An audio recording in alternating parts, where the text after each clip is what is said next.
Fala, minha galera do Brasil, estamos de volta com mais um podcast aqui toda semana com você. Eu sou o Ricardo Augusto, né? Sou o seu anfitrião de todas as semanas e estamos aqui mais um dia fazendo mais um programa semanal, trazendo sempre aqui conteúdos que agreguem valor na sua vida, né? E você possa ficar à vontade para deixar seu like, se inscrever no canal, comentar e compartilhar, porque hoje o podcast está sensacional, né? Lembrando que esse podcast tem o apoio da galera da Arte Viva Madeira. Se você que queira aí placa de fazenda, placa de chácara, sítio, placa para sua propriedade ou tábuas de churrasco personalizado do jeito que você quer, você vai entrar em contato na descrição que tem um telefone.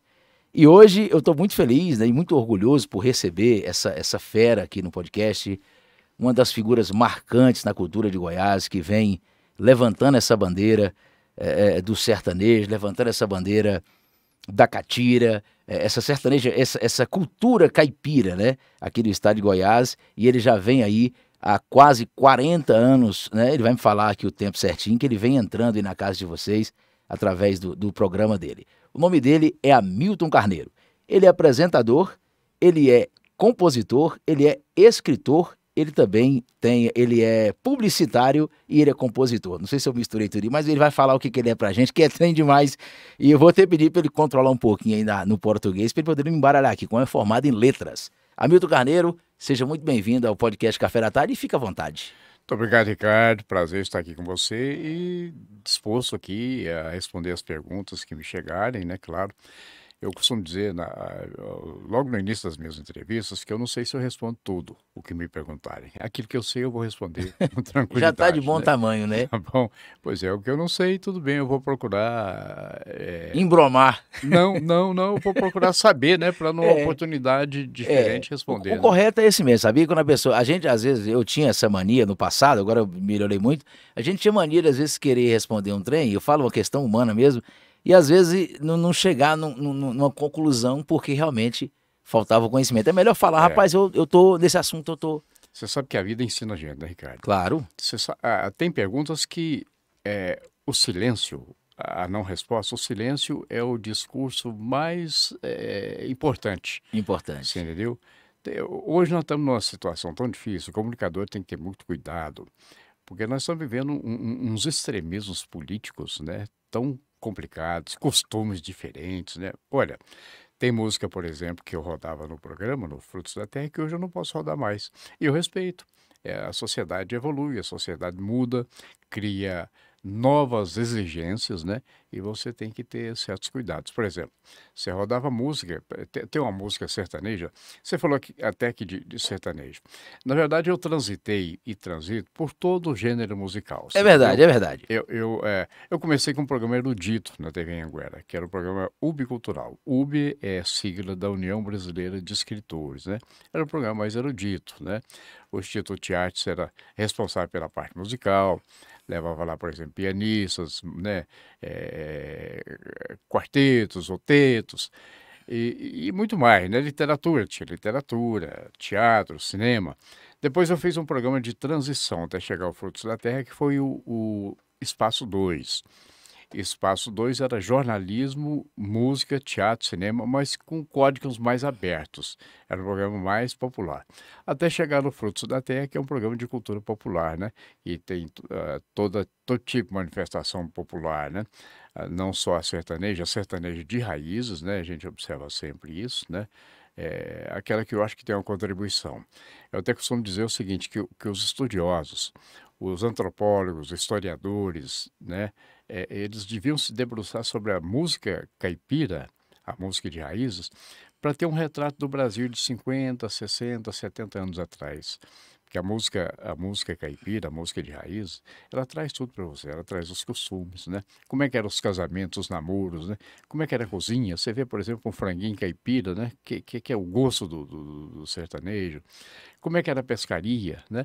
Então sempre os bons costumes estão ali na música sertaneja. E também maus costumes, né? A música retrata um tempo de valentia, de machismo, né? Quando eu te falei que tem música que eu não posso rodar mais, que as pessoas às vezes pedem, e eu peço desculpa, mas não posso rodar, por exemplo, Boiadeiro de Palavra, né? Era aquela história do sujeito que, muito machista, casou com a menina e ela tinha uns cabelos muito bonitos, né? E ele pediu para ela nunca cortar o cabelo. E um dia ela foi e cortou. E ele levou ela lá no salão, onde ela cortou, e fez raspar a cabeça, né? Falou, não, agora é assim, chegou ao 30, né? Era extremo, né? Você tem, por exemplo, a música O Ipê e o Prisioneiro, né? É, o IP Que é Prisioneiro. uma música muito bonita, né? Na época é interessante, mas o sujeito mata a mulher, vai preso, né? É. A poesia é interessante, né? Mas é um tema inconveniente, né? Hoje você não pode fazer nada que estimule, não deve, nem música rodar que estimule ao crime, né? É. Então era um machismo assim muito muito complicado, né? Mas os tempos mudam, as pessoas evoluem, mudam E também, tem que né? melhorar, né? Pela lógica, tem que Exatamente. melhorar. Falei muito. Não, você fez muito, mas você está aqui para falar. Aqui quem você é o convidado especial, como eu sempre digo, eu tô em todos os podcasts. Você só tá nesse, né? Então esse o seu Tudo espaço, bem. ele é especialmente para você ficar à vontade. Agora, Hamilton Carneiro, você é goiano, do pé rachado, né? Como diz aqui no Goiás, e você nasceu em qual cidade? Urutaí. Urutaí. Fica Urutaí. próximo de indo para Catalão? Exatamente, é entre Pires do Rio e Ipameri, né? É uma cidade pequena, cidade de 3.000 habitantes, entendeu? Muito pequena, né? Do jeito que eu gosto de cidade. É, né? Interior, né? Mais tranquilo, mais pacata. É. Mas aí, como é? Você, é como eu falei no começo, você é apresentador, você falou os programas do UB, depois o Espaço 2, depois o Frutos da Terra, Isso. né? Que foi o que entrou aí em todas as TVs goianas e pelo Brasil afora. E quando que começa você ter aí esse gosto, né? Esse prazer e entrar no mundo da comunicação? Isso começa na infância? Foi por acaso? Como é que foi? Eu tenho impressão, comunicação não é herança, comunicação é vocação, né? Exatamente. Eu lembro ainda criança, e tinha aqueles parques de diversão, né? Urutaí, por exemplo, tinha um, e me chamaram lá para declamar um poema. Eu declamei aquele poema que toda criança aprende na infância, hoje até que não, né? É. Hoje Como você falou, os tempos mudaram. mudaram muito, né? Batatinha quando nasce, esparrama pelo chão, né? Que na verdade não é esparrama, é um erro fonético, né?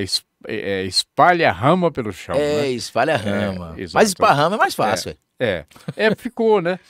As pessoas em casa, elas ouviam som de quê? De rádio, né?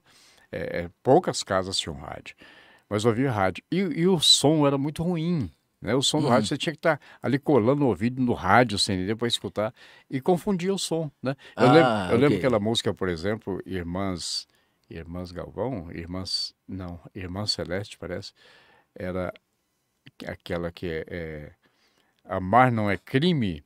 São né? goianas também, essas Não, cantoras? não, Essas não. não, acho que São Paulistas. Daqui são as irmãs Freitas, né? Irmãos Freitas, né? Amar não é crime. Eu esqueci agora. Você que fala, não redime a sua paixão, né? Ninguém entendia o que era redime. Primeiro era uma palavra estranha na zona rural, no interior, né? Aham. E muita gente ia cantar, repetir, falava regime, em vez de redime, regime. Então o rádio tinha um som muito ruim, né? Hoje aprimorou, claro. Hoje não, de muito tempo para cá. Né? Aprimorou muito, né? Exatamente. E aí. Mas aí você tá falando, desculpa. Não, aí foi. É isso mesmo. Comunicação. Isso, a comunicação. Aí, com 14 anos, eu comecei a trabalhar na Rádio Chavantes de Ipameri. Eu já estava em Ipameri. Saí de Urutaí, vim para Campinas aqui, fui seminarista, né? Fui de seminário de São José. Depois voltei para Ipameri, completando os estudos. Completando não, em Ipameri eu fiz o ginásio, ginásio eu fiz em Goiânia. Completei o primário, fiz admissão, né?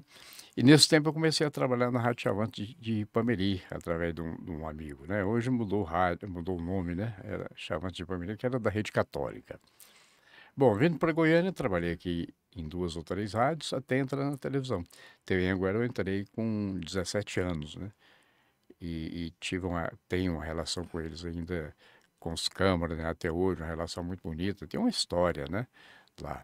E são pessoas, assim, de quem eu gosto muito, né? Pessoas que eu sempre adorei, que me ajudaram muito. Minha formação profissional começou, eu acho que ela teve uma base lá na organização GM Câmara. Maravilha. Olha, como eu falei para você no começo, muito feliz mesmo com sua presença. Você é um cidadão que transmite muita paz pra gente.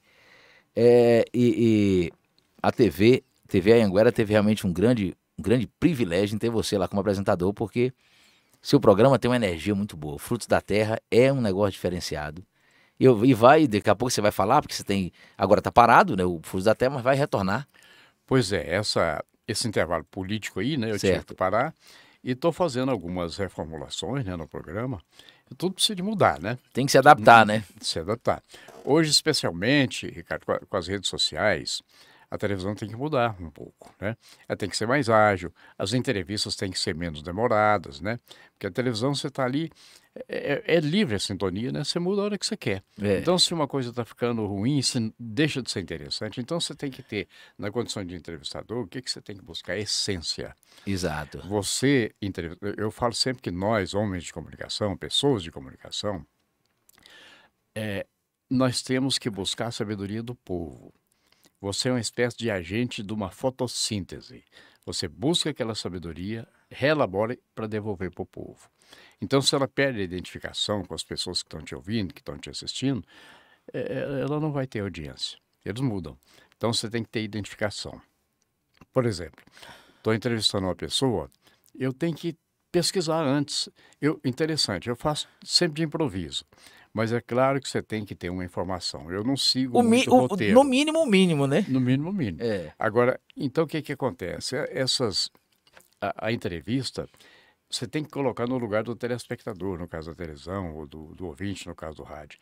Você tem que fazer a pergunta que ele Que gostaria ele de faria. fazer. Acaba sendo um representador do povo, né? Então você ficar fazendo, você impor, às vezes o ouvinte, o telespectador, ele não quer saber daquilo não, né? É, Então você tem que ter assim uma aproximação, uma empatia, né, muito grande com o telespectador, né? Porque para tentar buscar aquilo que ele quer saber, né? e como você falou também, hoje em dia está muito concorrido. Se você não se adaptar, se você não aprimorar, acaba ficando para trás. É uma coisa que É ninguém claro. quer. Certo. Então, mas antes de vir aqui para Goiânia, para poder vir para a TV Anhanguera, você também passou pelo Rio de Janeiro. Você deu um pulo no Rio de Janeiro. Não, foi depois. Foi depois? Você veio para cá?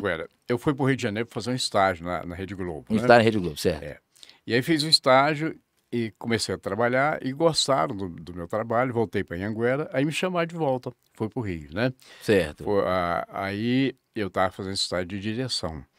Eu fui diretor de externas, né? Da novela Irmãos Coragem, a primeira edição da novela, né? E também diretor de externos de um programa que tinha na Globo, que se chamava Som Livre Exportação, que era um programa musical que ele juntava vários gêneros, né? De Ivan Lins a Valdir Soriano, né? Elis Regina. Então era uma mistura, né? Um mix de gêneros, né? Certo. Então eu fiz direção de externa desse programa. Mas o que que aconteceu? Naquela época eu precisava fazer faculdade, tive que interromper meus estudos. Aí teve uma chance de inaugurar a TV Globo de Brasília, né?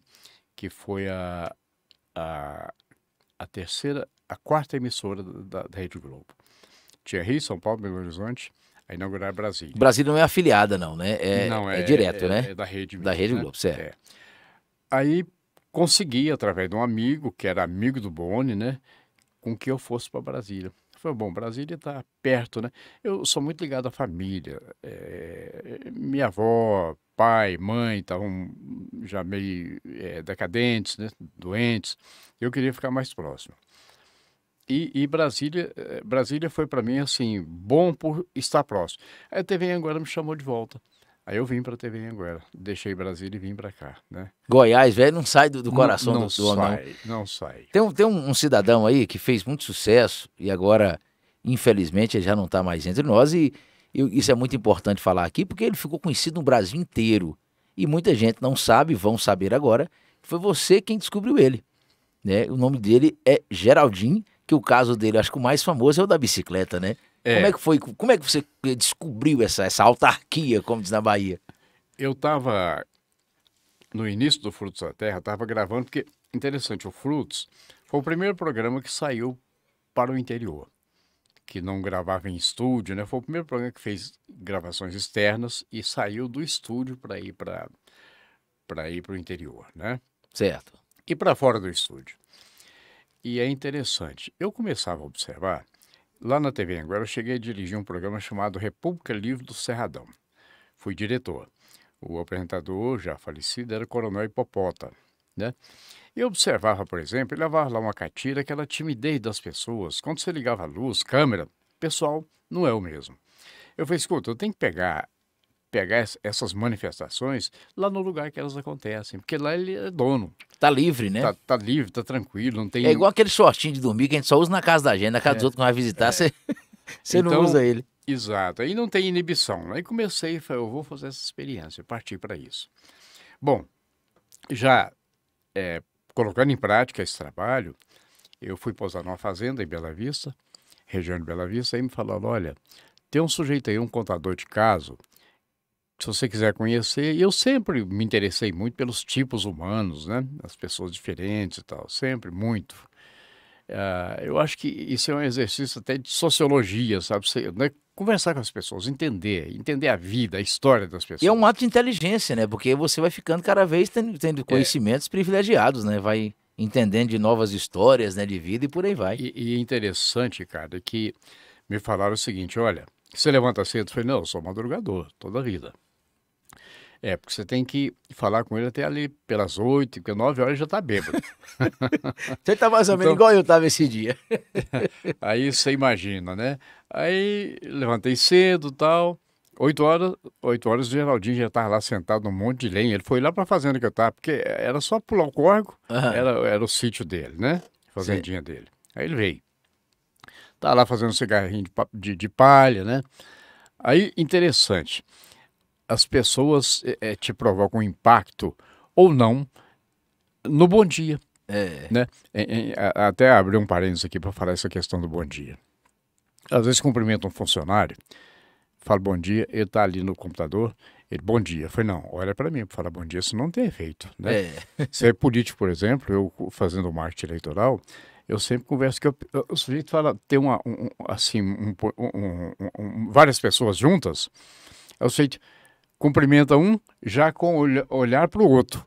Ele fala bom dia para você já olhando para o outro. Eu falei, não, eu acho que o bom dia, o cumprimento, ele acontece, os olhos são como câmeras fotográficas. É quando você olha olho no olho. Aí é que funciona o bom dia, boa tarde, boa noite, né? Exatamente. Bom, mas aí é o seguinte, quando eu falei bom dia pro Geraldinho, ele, bom dia, aquele grave bonito que ele tinha, né? Aí você já olhava pro Geraldinho com vontade de rir, né?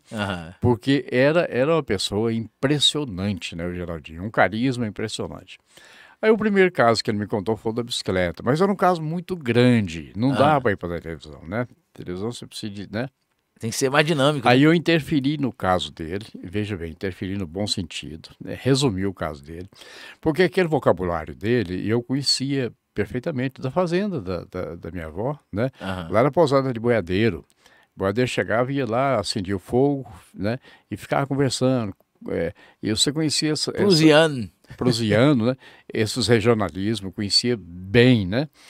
E aí, sem interferir na oralidade dele, que é importante, né? Aí resumi. O caso dava assim, meia hora, né? Não era podia, muito longo, né? Muito longo, né? E aí fui ajustando os casos dele, escrevendo outros para ele, escrevi alguns, né? Teve uns que ele me dava só o tema, eu desenvolvia o caso. Então foi uma empatia muito grande. A gente teve assim uma interação enorme, sabe? Ele vinha aqui quando aí eu resolvi escrever o show. Mas eu não queria um show só ele contando caso e eu conversando ou declamando, né? Aí nós fizemos o show Trova, Prosa e Viola. Trova, Prosa e Viola. Aí entrou um pouquinho da literatura. Você vê a literação Trova, Prosa e Viola. Cada um tem 5 letras, cada título desse, né? Então, o Trova, eu fazia a Trova, o Geraldinho fazia a prosa e André e Andrade faziam a viola. Foi uma conjugação perfeita, viajamos... E chegou na Bahia esse CD há muito tempo. Eu digo chegou na Bahia porque eu vim num lugarzinho pequeno, esse CD chegou lá. Agora não foi por nós não, foi pirateiro. Foi pirateiro, a pirataria, né? Começar a fazer disco no Paraguai e mandar para o Brasil. Uma pirataria enorme, né? E nessa época dava um prejuízo alto, porque... Nessa época, eu não sei como é que funcionou o trabalho de vocês, com certeza foi feito com alguma gravadora, né? A gravadora também tinha ali o fato, vendia os discos, como é que funcionava? Nós fizemos uma produção independente. A gente gravou fora, né? Mas uma produção independente. E olha... Mas o custo acaba sendo muito alto, né, também. Você sabe o que aconteceu? Um negócio assim curioso. Teve gente que falou assim, me acusava que eu estava dando prejuízo pro Geraldinho. Ora, entendeu? Não, tá aproveitando o Geraldinho. Como? A gente gravava com o Geraldinho um VT por ano. Comecei a gravar com ele, fiz um texto para ele, dentro da linguagem dele, que era os textos da Cachego. Era uma vez por ano. Uhum. Só fim de ano, né? Quando vê a Nova República, então é aquele texto que ele fala assim, uai, sou, assuntando o tempo que vai chegando aí, rompendo a cabeceira, que é o que? Era a chegada do Tancredo. Era um Aham. tempo novo. Depois é o seguinte, aí veio a Constituição. E ele falava da Constituição, mas como ele não sabia. Eu falava, eu não entendo das leis, mas tem que ajudar os mais pobres. Aí o texto era bem definido, né? Então ele gravava uma vez por mês. E eu consegui para o Geraldinho, através dos diretores da Caixa, um cachê que ninguém tinha ganho em Goiás, nem a artista de fora que vinha. Por quê? Queria ajudá-lo. Ele era pobre, tinha lá seu sítiozinho, mas tinha muito filho, né? Eu sei que começaram a falar, quer tá aproveitando. Olha, André Andrade é o seguinte, a gente fazia show, o Teatro Goiânia nunca lotou igual lotou com a gente, uma semana de show em 2 sessões, nunca.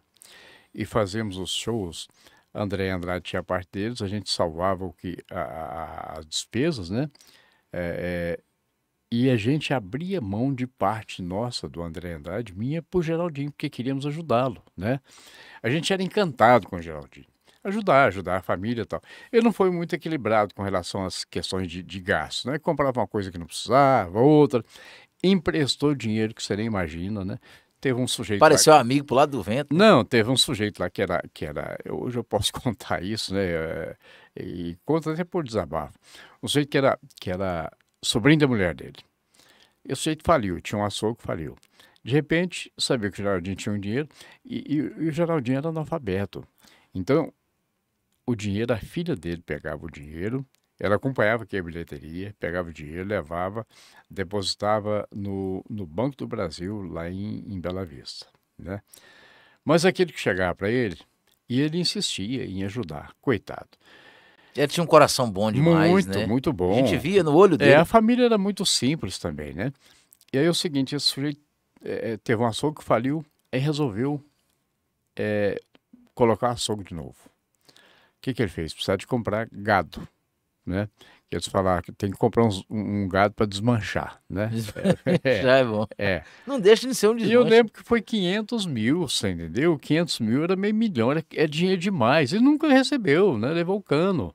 E ele emprestou essa grana? Emprestou essa grana. E ele chegou a ganhar essa grana nessa época com esse Ele ganhou trabalho? muito dinheiro, não vou dizer muito não, mas um bom dinheiro, né? Mas não tinha estrutura para segurar, né? Aí todo mundo vem outro, né? Lembro que ele emprestou para uma vizinha lá, 200 mil, me parece, nunca recebeu, ou seja, essa O coisa, né? povo acabou aproveitando dele, é. É, Tinha o talento, mas faltava um pouco de gestão e tinha que ser por parte da família, né, para administrar isso aí. muito, mas era um pessoal simples, né? Um pessoal muito bom, né? Mas pessoal até certo ponto ingênuo, né? E aí Exatamente. começa, diz que casa que não tem pão, todo mundo briga e todo mundo tem razão, né? Não tem razão. Aí quando chegou pão demais também piorou, você entendeu? Aí foi complicado, né? É verdade. Ô, Hamilton, você também é escritor, né? Você também já lançou livros também. Se você quiser falar aí, e você vai falar Olha, dessa área sua aí da literatura, pode mandar bala. é interessante. Minha formação primeira foi letras, né? Então eu sempre gostei muito de literatura, né? Muito. Existe alguém que você se inspirou também na literatura? Olha, muitos. Me inspirei na literatura goiana, li toda a literatura goiana. Hoje eu não acompanho mais, né? Hoje você tem livros demais, né? Literatura brasileira. Dos 17 aos 19 anos, especialmente, eu li praticamente toda a nossa literatura brasileira, né? Li bastante. Os poetas, eu me inspiro, por exemplo, no Carlos Drummond de Andrade, Manuel Bandeira. Gosto muito do Ferreira Goulart, né? Todos eles já são finados, né? Mas deixaram Um legado, né? uma poesia muito boa, né? E muitos outros, né? Você passa para Portugal, por exemplo, né? Você tem que ler o Lusíadas, né? Você tem que ler, né? Do Camões. E depois Fernando Pessoa, muito bom, né? Você vem para a literatura latino-americana, Pablo Neruda, Gabriela Mistral, né? 2 prêmios de literatura. Eu vou te contar uma história aqui interessante. Fica à vontade, moço, manda bala. Ah, o Salvador Allende, que foi presidente do Chile, década de 70, início dos anos 70, né? Ele era muito amigo do Pablo Neruda. Pablo foi prêmio Nobel de Literatura, né? E o Pablo Neruda escreveu a biografia do Salvador Allende. Salvador Allende, você lembra, morreu em 72, invadiram o Palácio La Moneda, né? E mataram. A CIA tem culpa nisso, né? Aí veio o regime Pinochet, né? Um regime terrível, né? Esse regime Pinochet é famoso, hein? Foi uma ditadura terrível no Chile, né? Mas aí é o seguinte, o Pablo Neruda escreveu a biografia do Salvador Allende. E tem uma coisa lá tão impressionante, por exemplo, Gabriela Mistral, né? Que veio ser uma escritora famosa. O pai dela também era escritor. Você sabe que eu sou tão fanático nesse pessoal. Fui na casa do Pablo Neruda, né? Lá em Valparaíso. A casa que foi dele, né? Já tinha morrido. Certo. Fui ver o túmulo da Gabriela Mistral. E o pai dela está sepultado logo próximo, né? Foi no cemitério lá de Santiago. Mas então é o seguinte, a Gabriela Mistral era espécie de uma professora primária. Certo. Aqui no curso para lecionar, antigamente era normalista, né? As normalistas tinham essa formação e eram professoras do ensino primário. E até de outros graus, né? Muito bem, então a Gabriela Mistral era professora, mas ela já escrevia poesias, né? Estava preparando um livro e tal. E o Salvador Allende era aluno dela, estava ali fazer o primário. E começou a ver os poemas dela, né? E no dia do aniversário da Gabriela Mistral, ele subiu numa cadeira e recitou um poema dela. E ela falou assim, menino, que coisa mais bonita. Se encantou, beijou o Salvador Allende, né, que era criança, né? Falou assim, você ainda vai ser presidente desse país. Falou com ele? Falou com ele. Ele falou assim, a senhora vai ser a maior escritora do mundo. Você vê que profecia. Ela foi quando ganhou o Prêmio Nobel de Literatura. E ele também. E ele foi o presidente do Chile, né? Um profetizou para o outro. Exatamente. Então, quer dizer, a literatura me encanta muito. Isso é muito interessante. Eu tenho dois caminhos na literatura. Não vou dizer dois caminhos, literatura é uma só. Mas você tem as coisas mais populares, as versões, né, mais populares. Por exemplo, no Frutos da Terra, eu faço poemas bem populares. Aqueles poemas bem, né? O livro que eu estou escrevendo, estou terminando, já terminei o livro. Estou esperando o prefaciador, que é o Edival Lourenço, né? O apresentador, que é o Miguel Jorge, grandes escritores, né? E devo lançá-lo em março.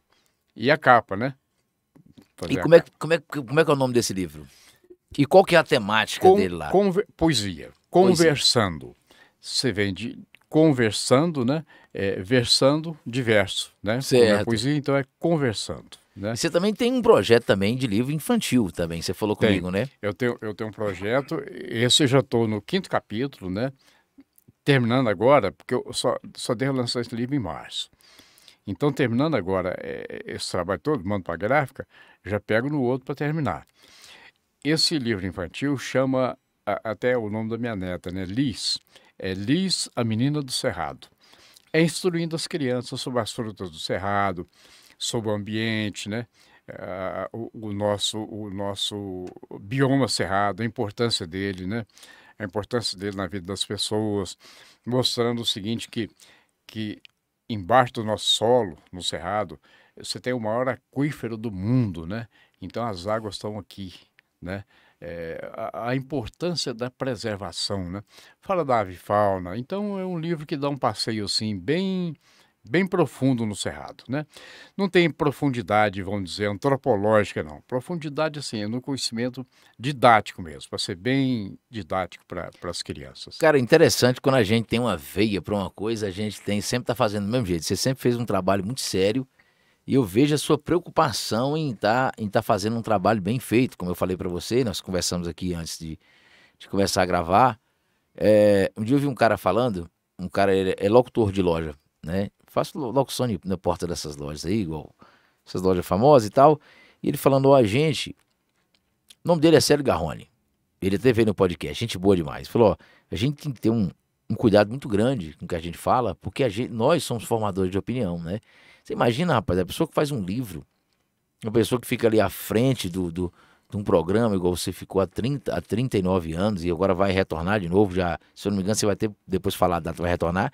Então é uma seriedade muito grande, um compromisso muito alto, porque isso aí mexe ali no conhecimento da cultura da pessoa, isso aí acaba formando pessoas, né? Então eu vejo a sua preocupação grande em fazer sempre trabalho de qualidade, isso é muito interessante.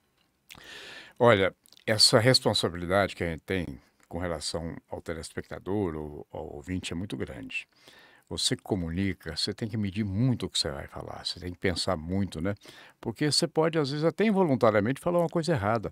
Formador de opinião vai levar para as pessoas aquilo que você está falando. Elas Exatamente. O vão povo tem repetir. confiança em você, né? Acaba Exatamente, criando uma certa confiança. exatamente. Então é muito complicado. Você sabe que eu vou até colocar aqui de público para você. Eu tenho um amigo que é meu companheiro é poeta também, amigo de muito tempo, compositor, né? Que é o Luiz Aquino. Luiz Aquino hoje é meu colega de Instituto Histórico e Geográfico de Goiás, né? Há muito tempo eu rodei uma música do Luiz Aquino e falamos o nome do compositor errado. Certo. Ficou errado. Colocamos lá Senhorzinho, porque tem duas músicas de Pirenópolis, Canção Perinopolina, né? E essa do Luiz Aquino, que eu esqueci o primeiro, é um título composto. Canção por Pirinópolis, uma coisa assim, né? E Certo. tem Canção Perinopolina. E a gente trocou o compositor. Isso ficou de corrigir, não corrigiu, e eu fiquei com essa preocupação. Isso é um débito que eu tenho com o Luiz Aquino. Voltando ao programa, vou levar o Luiz Aquino entrevistado. Só e para ele resolver falar, esse negócio. essas coisas não podem ficar mal resolvidas, né? E somos grandes amigos, né? Mas eu tenho esse débito com ele. Tem outros débitos, né? Que você vai pagando Esse é ao o que longo você da sabe. vida. Esse é o que eu sei, né? Claro, né? Você vai Ô, pagando ao longo da Hamilton, vida. no seu programa Chutes da Terra, que ficou mais tempo, teve algum momento que marcou mais, assim, no programa, um artista que eu sei que você sempre levou artistas super competentes, tá? Mas teve algum momento que o programa ficou na sua cabeça, ficou na história como um dos melhores programas e, consequentemente, também teve algum programa que você fez que você falou, poxa, esse programa aqui eu não deveria ter feito, fiquei muito chateado com a coisa, ou isso nunca aconteceu na sua carreira? Não, nunca deveria ter feito, não. Mas sempre pensei o seguinte, eu podia ter feito melhor, Melhor. né? Nenhum assim que eu discriminasse, olha, esse aqui não foi bom tal, né? Mas que podia ser melhor, todos. Você acaba de editar um programa, só podia ter sido melhor, E né? por que a gente tem isso? É porque a gente busca o aprimoramento Moço, não, constante. foi até bom você falar isso. Eu fiquei até mais feliz agora, cara. Fiquei até mais feliz agora, sabe? Incrível mesmo. Você é um expert, um cara que tem muita experiência com televisão, e agora eu tô aqui é um podcast no YouTube, mas não tem a mesma dinâmica da televisão, mas é praticamente a mesma ideia, né? Uma gravação com câmera e áudio, né? Naturalmente. Rapaz, é incrível. Todos os podcasts que eu faço, quando eu vou olhar, eu falo, rapaz, eu deveria ter começado com a expressão melhor. Eu sempre. Por que a gente tem isso, hein? Olha, essa busca de aprimoramento, né? Tem gente que é perfeccionista. Eu me julgo como Eu tal. acho que eu tô me Você encaixando viu, nisso aí, né? rapaz. Aí você perguntou sobre programas que me emocionaram, Isso. que eu gostei. Que marcou de uma Todos eu gostei forma, de né? fazer. Mas, olha, tem muitos. O Geraldinho, por exemplo, marcou muito quando eu fiz os primeiros programas com ele. E todos que eu fiz marcaram muito. Mas olha, teve um que me marcou excepcionalmente, Eli Camargo. Eli Camargo foi uma das primeiras artistas goianas a gravar disco, a gravar fora. Meu grande amigo Valdomiro Bariani Hortêncio, que já fez 99 anos esse ano, né? E que estamos entrando na comemoração dos 100 anos do Bariani Hortêncio. Ele ajudou a Eli Camargo aí para São Paulo. Ele tinha o Bazar Paulistinha, Vazar que Paulistinha. vendia, que era o local que vendia mais disso no Brasil. Vendia Certo. muito sertanejo, né? Então, depois eu te contar uma outra particularidade que muita gente não sabe. Bom, Pode ficar à vontade, manda bala. o Bariani levou a Eli para São Paulo. Ela gravou Canções da Minha Terra, uma série, né? Gravou vários discos, músicas daqui, né? Músicas lindas, lindas. Canção do Araguaia e muitas outras, né? Lá na Venda, aquela Lá na Venda, lá na Vendinha, ela mesma que tem a Boa Pinguinha, que fez sucesso, né? Aquela Ela tem, até, da só você contar Nortinha essa Marques. melodia, já dá pra ver que é melodia de sucesso É. mesmo, daquela E, época. e a Eli é o seguinte, ela ficou muito tempo em São Paulo, veio para Goiás e não chamavam ela para fazer show em Goiás. Ela era contratada da Secretaria de Cultura do Estado de São Paulo, fazia show no Estado de São Paulo, foi para Portugal, teve uma experiência muito grande, né? Fez sucesso. Aí eu fui relações públicas fui chefe de relações públicas do primeiro governo do Wilson, em 83. E tinha a festa na praça, que ficou tradicional, né? Chamei ele Camargo para dar um show. E ela ficou muito grata, e nos tornamos amigos, né? Muito amigos mesmo, né? Eu só conhecia ele de música, quando eu era operador de rádio, lá em Pameri, na Chavante, eu dava a música dela, né? Pra você também foi uma conquista, né? Tá ali do Muito, lado dela e conhecer muito, pessoalmente. muito grande, né? Uma realização. Uma realização. E aí é o seguinte, fui fazer um especial no Araguaia e não tinha como não levar ele Camargo. E levei. Esse especial deu 2 programas, né? E aí ele Camargo estava cantando, parou e chorou. Começou a chorar. Falei, Milton, há 32 anos eu não vinha no Araguaia. E já era noite, né? A gente esperou na noite de lua, acendeu ali uma fogueira para ela cantar, ficar, aclimatar, né? Aclimatar. Aquele ambiente gostoso de Eu Araguaia. até imagino que você fala. Você vai conversando, eu tô imaginando tudo que você tá falando É, aí. É legal, hein? E aí a Eli chorou. E é interessante, a gente ficou tão, nos unimos tanto, essa amizade foi tão interessante, que a Eli, ela às vezes queria ir no médico e me pedia, escuta, você pode mandar seu motorista me levar? Posso. Ela queria ficar independente, né? Às vezes até de casa. Comigo não tinha isso não, né? E foi uma amizade que durou, claro, até a morte da Eli, lamentavelmente, né? Há poucos anos atrás, né? Mas então, isso foi um programa que me deixou muito assim emocionado, né? Porque eu vi que eu estava fazendo um bem muito grande para a pessoa, para ele, Incrível, né? né? Que É. não tem dinheiro Mas que teve paga, né? outros, muitos outros, né? Se você tivesse me falado que você ia me fazer essa pergunta, eu tinha consultado a memória lá atrás, né? Foram É, muitos, né? é isso mesmo. Ô, Caio, nós estamos com quantos minutinhos, meu filho, já? Estamos com 10, estamos chegando, Ó, estamos caminhando. Agora vamos falar um pouquinho de política, né? Você já falou que, como publicitário, você, é, enfim, fez 30 e tantas campanhas e 32 você foi campeão, mas pode falar, vamos falar de política 39 majoritárias, 32 vitoriosas. vitoriosas. É, E você agora, esse ano, também acabou saindo candidato a deputado federal ou estadual? federal. Federal. É, Me é. conta um pouquinho dessa experiência aí. Olha, eu tenho experiência, você não gosta de falar muito nela, não foi boa, né? Certo. Eu desisti, tive a coragem de desistir, porque o ambiente não foi bom. Me chamaram para entrar no partido e tal. Eu falei, olha, eu não tenho como. Entro no partido, tudo bem. Não, precisamos valorizar o partido, é um partido novo e tal. E você vem valorizar muito o partido, entrei, né? Não custava nada. De repente, uma campanha para eu sair deputado federal. Eu não queria, pedi tempo para pensar. Então, o que acontece? Tem as empresas, né? Tem a Estilos, tem a Plural, meu genro que toma conta, a Estilos, meu filho, hoje toma conta muito melhor do que eu, né? E aí eu pensei, bom, tudo bem, eu posso, quem sabe, o candidato.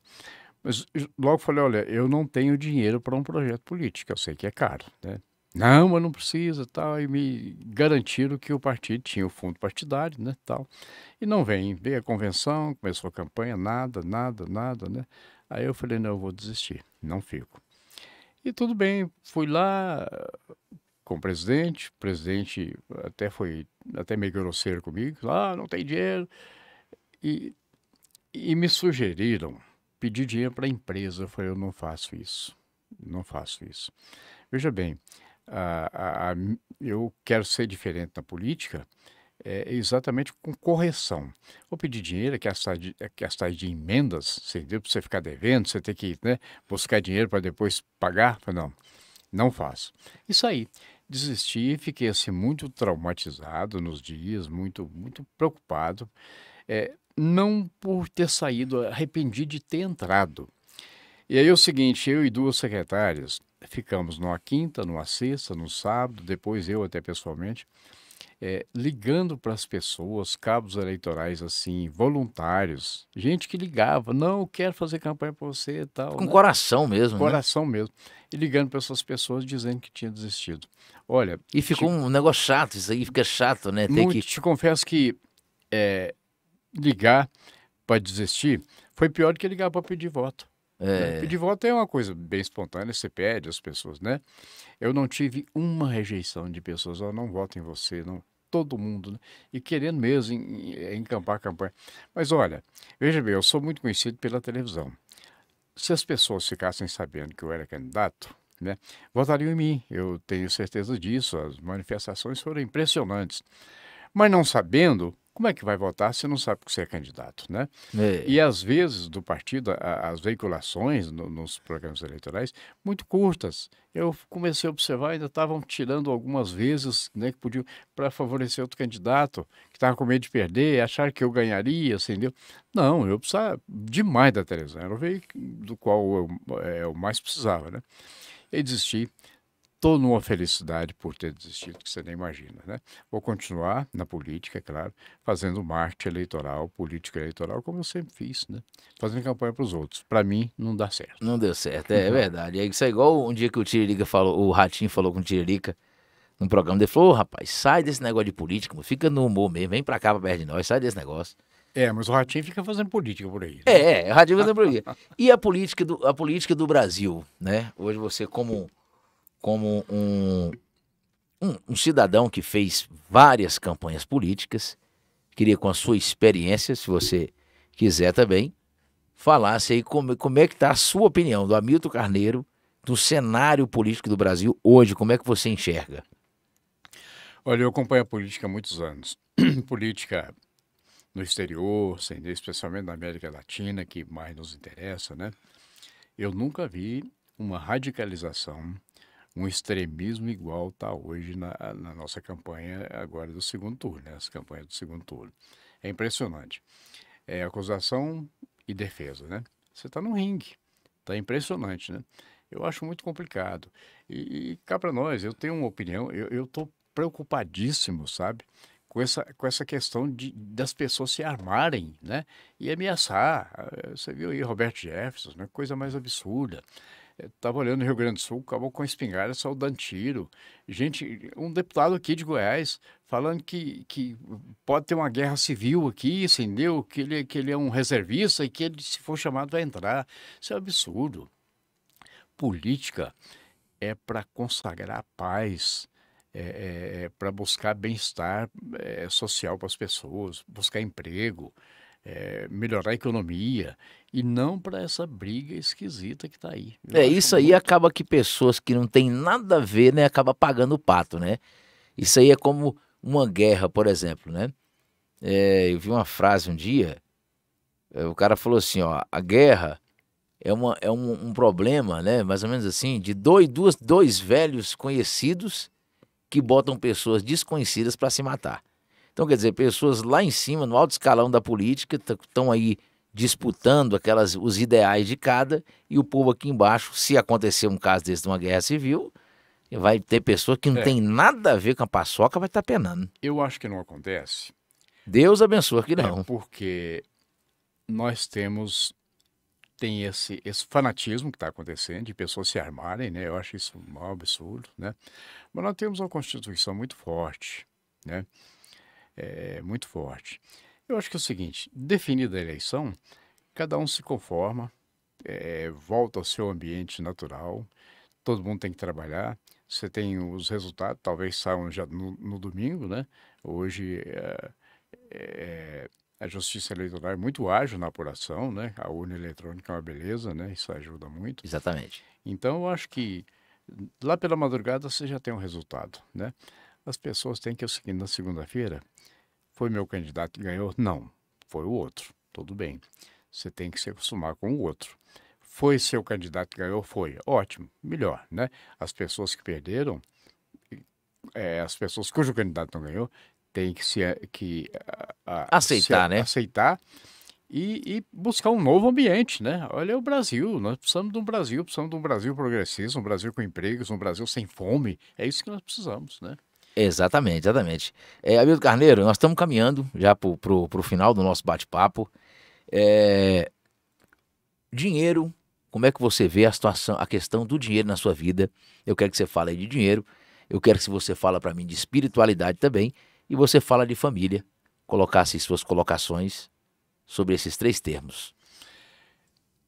É, espiritualidade é uma coisa interessante, né? Eu fui seminarista, sabe, eu acredito muito em Deus, né? Em casa, minha esposa é evangélica, eu sou católico, né? Os filhos, só tenho três, né? Dois filhos, né? São evangélicos. A família, eu acho uma coisa muito importante. Eu acho que o núcleo familiar é da maior importância, né? Você tem que prezar muito essa relação familiar, né? Buscar bons caminhos. Eu, como pai, por exemplo, né? Como avô, tenho uma netinha de 7 anos, né? Então é encaminhá-los, né? Ajudar a encaminhá-los. E dinheiro, eu acho o dinheiro importante. Nós vivemos num mundo capitalista, né? Agora, não pode usar o dinheiro de maneira irracional. Acho que o dinheiro é importante para a sua manutenção, para sua sobrevivência, né? E Eu acho muito complicado esse negócio de acumular dinheiro. Acumular né? O dinheiro é para aquilo que você precisa, para você cuidar de você, dos filhos, da família, né? Investir no conhecimento, na educação, né? Tudo isso é importante. é isso aí mesmo. Quem acumula dinheiro, como diz lá em Ribeiro, está acumulando lixo, né?